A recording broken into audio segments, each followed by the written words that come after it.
معلوم ہوا کہ آخرت کو مان بھی رہے ہیں، آخرت کا خوف نہیں رہا۔ جب ہم چہیتے ہیں، لاڈلے ہیں، سیاں بے کوتوال، کاہے کا ڈر؟ لہذا ہمیں تو کوئی خوف نہیں، جہنم ہوگی دوسروں کے لیے، ہمارے لیے تو ہے نہیں۔ یہی بات ہمارے ذہنوں میں بیٹھی ہوئی ہے۔ ہم جو کچھ بھی ہیں، خار ہیں اور یہ ہیں اور وہ ہیں، لیکن تیرے محبوب کی امت میں ہیں، لہذا ہمارا کلیم ہے جنت از our birth right, we have a reservation there۔ کون ہمیں اسے ڈپرائیو کر سکتا ہے؟ معلوم ہوا کہ آخرت پر ایمان ختم ہو کر رہ گیا اپنی تاثیر کے اعتبار سے، اس کا آپ کے کردار پر، آپ کے اخلاق پر، آپ کے عمل پر کوئی اثر مترتب نہیں ہوگا، اس لیے کہ نفی کر دی ہے اس تصرف۔ اور اس میں کوئی ایک چیز نہیں، بے شمار چیزیں ہیں۔ جس نے آخرت کا سارا خوف دلوں سے نکال لیا، اور آخرت کا خوف نہیں ہوگا تو عمل درست نہیں ہوگا، پھر عشق رسول وہ شکل اختیار کرے گا۔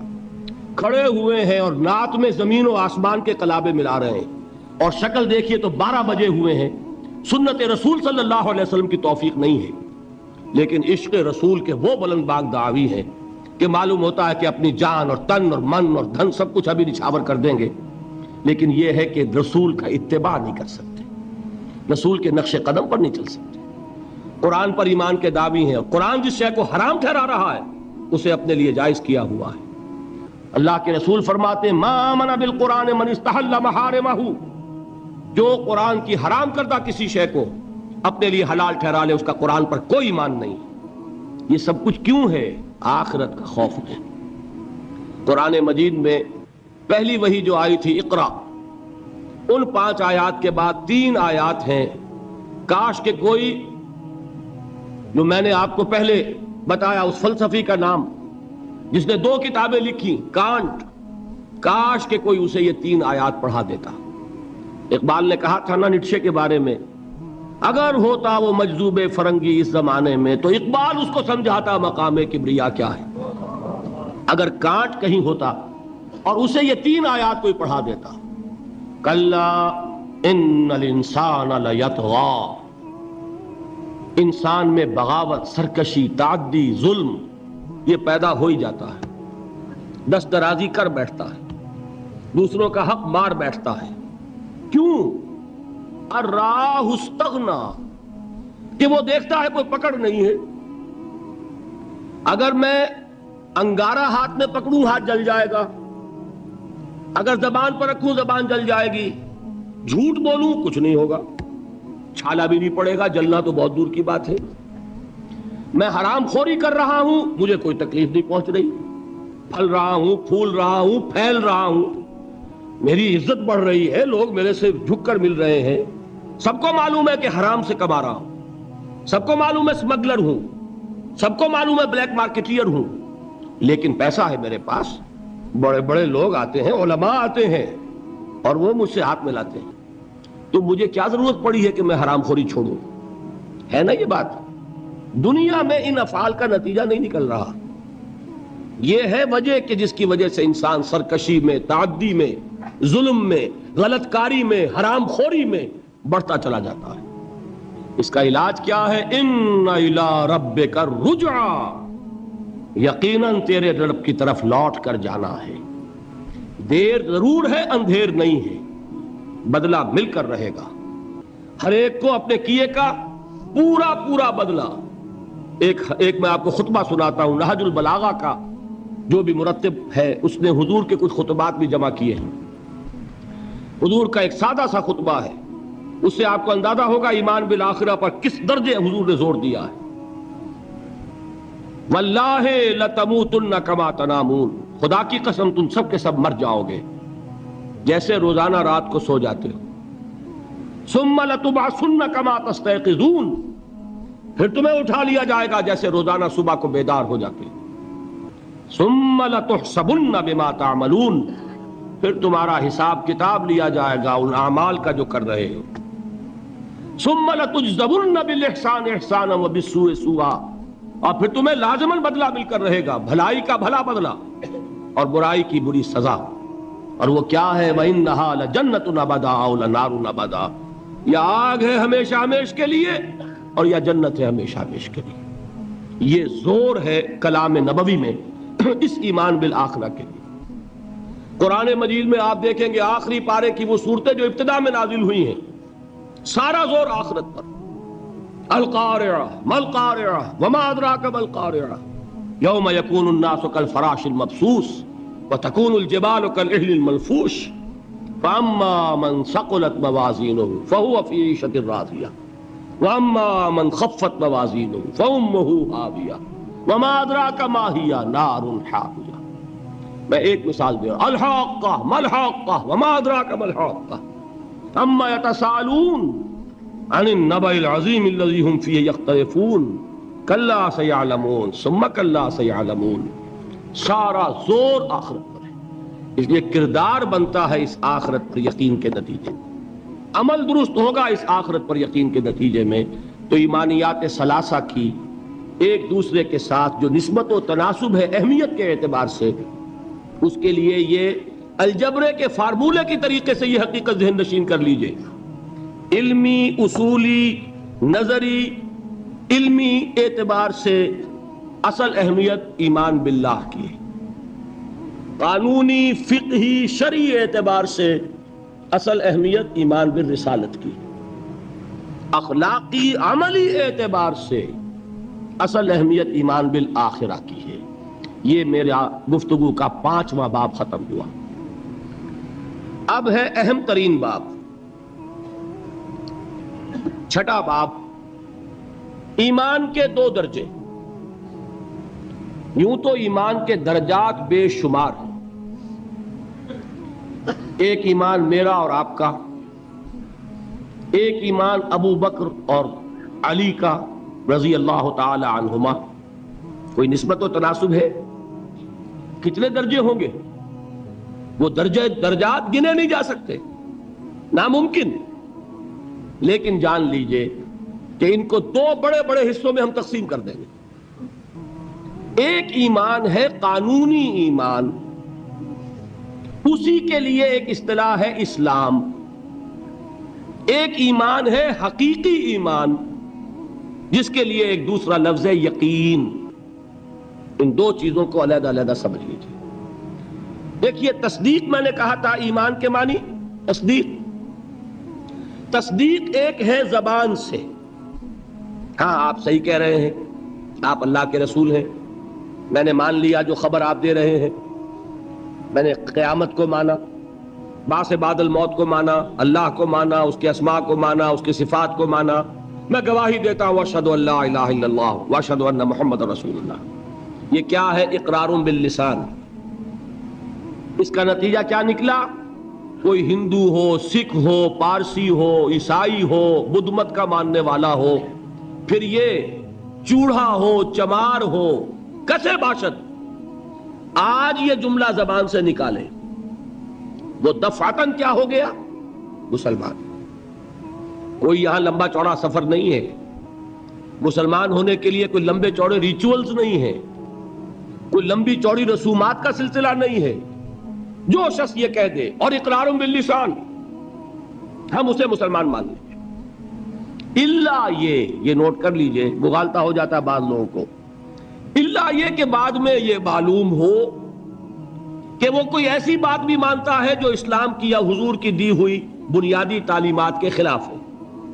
جب یہ معلوم ہوگا تو ہم کہیں گے نہیں بھائی تم مسلمان نہیں ہوئے، اس کا نام تکفیر ہے، پھر اس کو کافر قرار دیا جائے گا. مثال دوں آپ کو. ایک شخص کہتا ہے اشہد ان لا الہ الا اللہ واشہد ان محمد رسول اللہ، ہو گیا مسلمان. بعد میں کہتا ہے میں نے آخرت کا اقرار کب کیا تھا؟ میں نے تو اللہ کو مانا، رسول کو مانا، یہ آخرت تو میں نے نہیں مانی. اب کیا کہیں گے آپ؟ اس کو مسلمان مانیں گے کہ نہیں؟ یہ تکفیر ہے.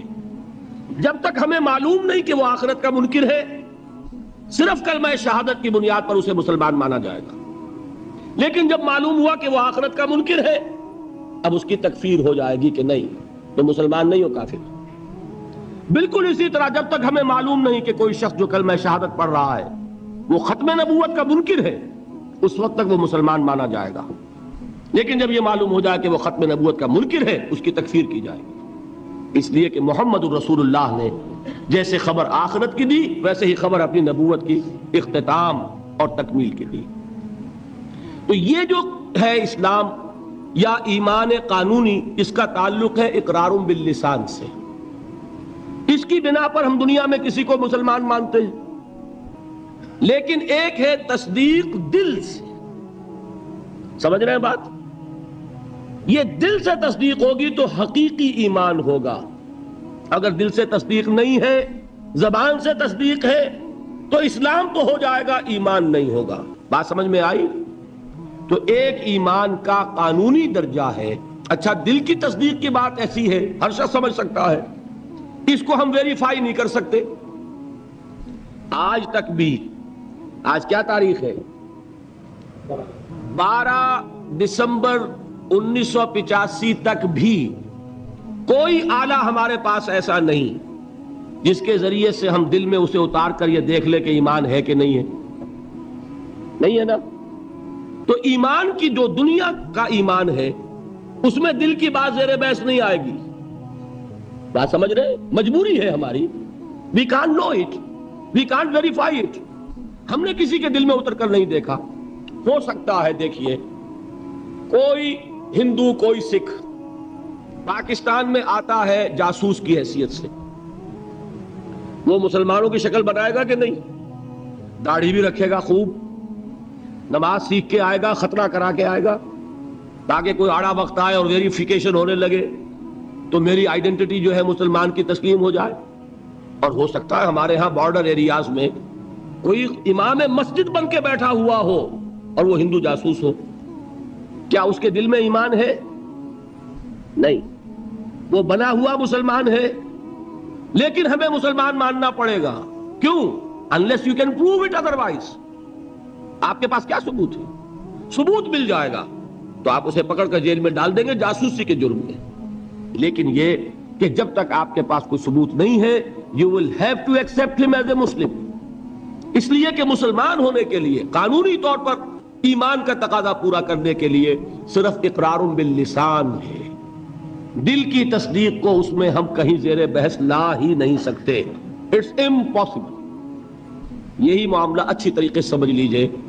ایک شخص عین حالت جنگ میں، آج کل تو خیر دور سے ہوتی ہے ٹھاٹھا، لیکن یہ کہ وہ زمانہ جب کہ حضور کے زمانے میں جہاد ہوتا تھا، قتال ہوتا تھا، دو بدو جنگ ہے، تلوار ہے. واقعہ پیش آیا ہے بالفعل حضرت اسامہ ابن زید، جو یوں سمجھیے کہ حضور کے پوتے ہوئے. حضرت زید کو حضور نے منہ بولا بیٹا بنایا تھا.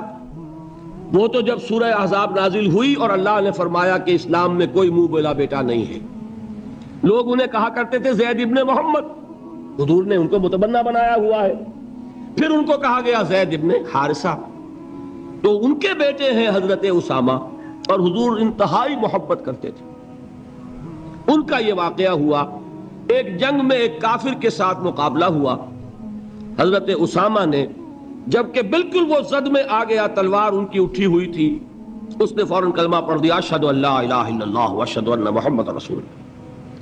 اب ان کے لیے ایک پرابلم ہو گیا، تلوار چلے یا نہ چلے. انہوں نے یہی سمجھا کہ یہ صرف جان بچانے کے لیے ہیلا کر رہا ہے، بہانہ کر رہا ہے. تلوار نہیں روکی، گردن اڑا دی. لیکن دل میں ایک دغدغہ بھی رہا کہ یہ بات پتہ نہیں میں نے صحیح کی غلط کی. حضور کی خدمت میں خود پیش کیا معاملے کو. حضور نے فرمایا اسامہ، کلمہ شہادت کے ہوتے ہوئے تمہاری تلوار کیسے چلی؟ عرض کیا حضور اس نے صرف جان بچانے کے لیے کلمہ پڑھا. حضور نے اس کی نفی نہیں کی، لیکن یہ فرمایا کہ اسامہ قیامت کے دن کیا جواب دو گے جب کلمہ شہادت تمہارے خلاف استغاثہ لے کر آئے گا. اس کلمہ شہادت اور قانونی ایمان کی یہ اہمیت ہے. اور مثال سننی چاہتے ہیں؟ قصر خلافت کا محاصرہ کیا ہوا ہے. حضرت عثمان 50 دن تک محاصرہ ہوا، پانی کٹا ہوا ہے، کوئی رسد جانے نہیں دی جا رہی. حضرت عثمان کو معلوم ہے یہ باغی ہیں، معلوم ہے کہ یہ لوگ اسلام کی صرف انہوں نے ڈھال لی ہوئی ہے، یہی ہے جو فتنہ پیدا کر رہے ہیں. لیکن وہ ڈھال قانونی ایمان کی ڈھال ہے، کلمہ شہادت ادا کر رہے ہیں. کوئی جرم ابھی ثابت نہیں ہو سکا، ابھی تو انہوں نے قتل نہیں کیا، حضرت عثمان کو شہید نہیں کیا، تو کسی جرم کے وقوع میں آنے سے پہلے اس کی سزا کیسے دیں؟ حضرت عثمان کا جو فیصلہ تھا، بعض لوگ ناسمجھ لوگ کم سمجھ لوگ، بلکہ میں سمجھتا ہوں کہ نیتوں میں فطور ہے جو یہ کہتے ہیں کہ حضرت عثمان نے یہ بڑا غلط کیا، بڑی کمزوری دکھائی، معاذ اللہ ثم معاذ اللہ۔ یہ وہی تو بات ہے، حضرت عثمان تلوار کیسے اٹھائیں جبکہ وہ کلمہ شہادت کی ڈھال رکھتے ہیں؟ کیا کہا تھا انہوں نے کہ میں ہرگز اپنی تلوار کو کسی کلمہ گو کے خون سے رنگین کرنے کے لیے تیار نہیں ہوں۔ یہ مجھے شہید کرنا چاہتے ہیں کر دیں، لیکن میں اپنی جان کے تحفظ میں کسی کلمہ گو کا خون نہیں بہاؤں گا، اس لیے کہ یہ کلمے کی ڈھال بہت بڑی ڈھال ہے، جس کو کہ حضرت اسامہ، حضور فرما رہے ہیں کہ اسامہ کیا جواب دو گے قیامت کے دن جب یہ کلمہ شہادت تمہارے خلاف استغاثہ لے کر آئے۔ یہ ہے اس قانون کی اہمیت۔ قانونی ایمان اس دنیا میں انتہائی اہمیت کا حامل ہے۔ حضور نے فرمایا کہ ایک مسلمان کی جان اور اس کی آبرو اللہ کی نگاہوں میں اتنی محترم ہے جتنا کعبہ۔ یہ تو آج ہمارا حال ہو چکا ہے کہ مسلمان کے خون سے خنجر آلودہ کر رہا ہے، مسلمان کی گردنیں کاٹ رہا ہے۔ ہمارے ہاں بڑی جنگوں کو چھوڑیے جو ہو رہی ہے اس وقت، آپ دیکھیں گے کہ ہمارے ہاں، ہمارے ممالک میں، خاص طور پر پاکستان میں، چند ٹکوں کے لیے انسانی جان لی جا رہی ہے۔ چھوٹے چھوٹے جھگڑے، چند روپے کا جھگڑا ہے اور انسانی جان لے لی گئی، جس کو حضور نے فرمایا کہ اس کا احترام اللہ کی نگاہ میں بالکل اتنا ہے جتنا کعبے کا احترام۔ یہ ہے اس قانونی اسلام کی اہمیت۔ لیکن یہ جان لیجئے اس قانونی ایمان کا عمل دخل صرف اس دنیا تک ہے۔ آخرت میں سابقہ پیش آئے گا اس ہستی سے جو ہماری طرح لاچار نہیں ہے، وہ دلوں کے حال کو جانتی ہے، علیم بذات الصدور ہے، وہ جانتی ہے یعلم ما تسرون وما تعلنون، اللہ تو جانتا ہے جو کچھ تم ظاہر کرتے ہو اور جو کچھ تم چھپاتے ہو۔